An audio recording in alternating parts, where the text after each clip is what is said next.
Earlier in the show, we were talking about Robert Griffin III and the knee injury that he suffered in the postseason loss to the Seattle Seahawks, and a guy who was there with a pretty good view of the field that day to see what was happening when RG3 was hobbling around. Now the head coach of the Jacksonville Jaguars, most recently the defensive coordinator of the Seattle Seahawks, Gus Bradley, joining us on the program. Coach, how are you, pal? I'm doing great, Mike. How are you? I'm doing great. I appreciate you taking some time. And let's go back to January when you were at FedEx Field before RG3 suffered that knee injury. What did you perceive? What did you sense based on the way he was moving around?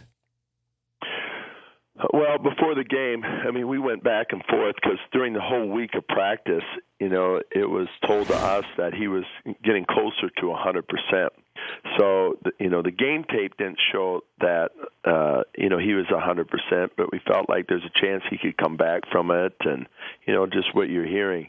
So we prepared for him to be a runner, and but we basically had two game plans depending on how he looked in the first quarter.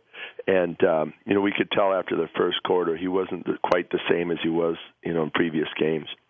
Now, when you are facing a guy that appears to be injured, and we know from last year with the whole bounty scandal in New Orleans, there's certain things that can't be said and shouldn't be said, but do players kind of realize that if there's a wounded player out there, maybe we should go after him to try to knock him out of the game? Is that still part of football?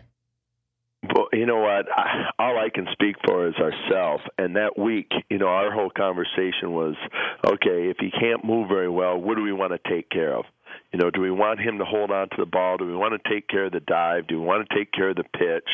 And we'll rally to him. It was more of those type conversations, Mike, as far as schemes and having our, each position coach, talk to their players about their responsibilities in defending the option.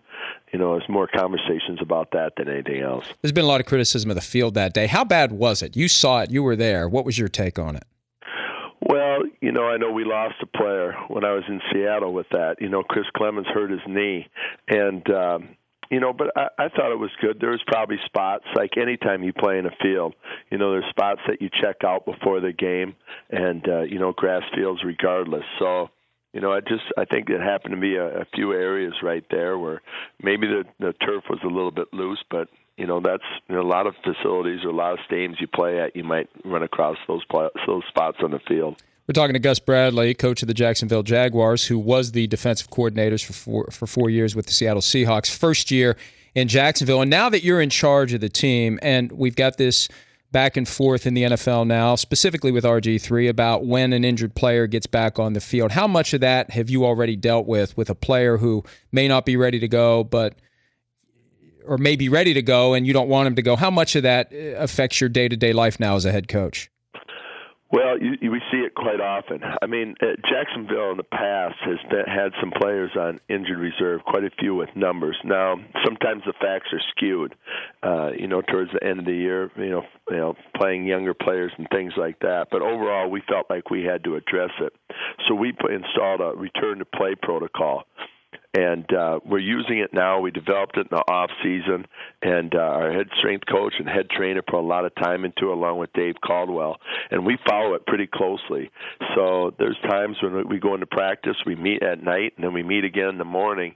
And we err on caution, trying to keep our players fresh and making sure that injuries don't linger on too much. So it's hot and heavy down here as far as the return to play. Lots of quarterback controversies right now in the NFL, and still not a clear-cut starter for the Jaguars. Do you have a timetable for picking between Blaine Gabbert and Chad Henne? Well, obviously, as time gets closer here, we know that decision is, going to be taking place here in the next couple of weeks. But, right now at this point in time, last week practice, early this week, the competition part of it has been very helpful. We're seeing, both quarterbacks, in the competition part, elevate their level of play. We've seen great strides in just the poise and how they handle themselves and learning the offense and handling mistakes, handling, positive things.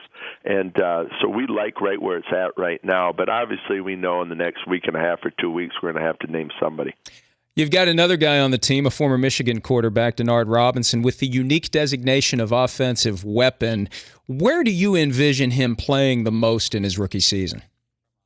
Well, he's lining up all over for us, Mike. One of the biggest things we're trying to find out is who our playmakers are.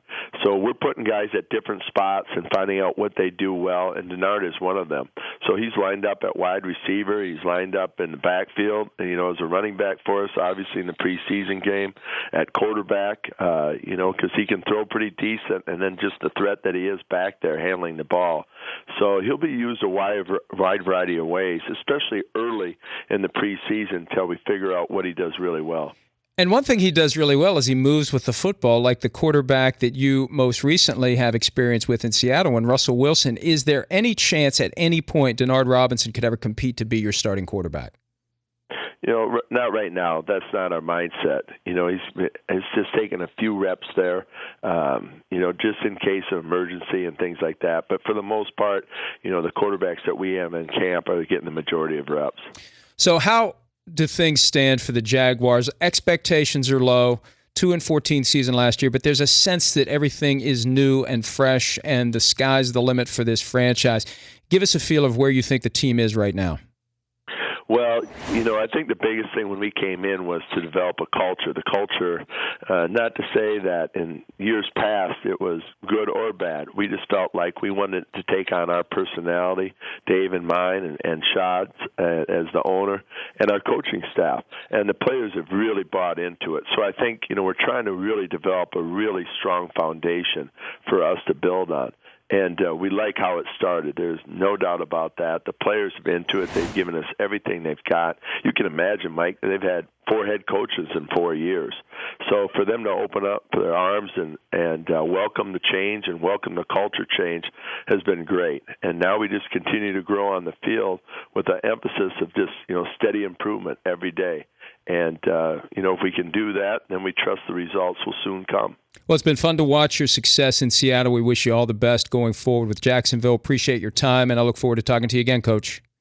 No problem. Thanks, Mike. All right, Gus Bradley, Jaguars head coach, former Seahawks defensive coordinator. He really got that defense to the top of the NFL, and it all starts with players, and that's one area where GM Dave Caldwell is going to be challenged to upgrade that roster and get some continuity. And look, they're all 0-0 right now. Anything can happen in the NFL. Like we said yesterday, 3 of the 6 worst teams from 2011 made it to the playoffs in 2012. But one had Andrew Luck, one had RG3, one had Adrian Peterson. Healthy.